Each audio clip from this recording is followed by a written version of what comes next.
श्री गोवर्धन पर्वत भी बोले श्री राधा राधा।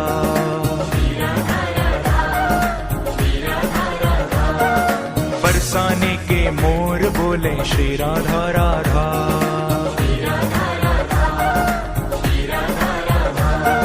श्री राधा राधा श्री राधा राधा।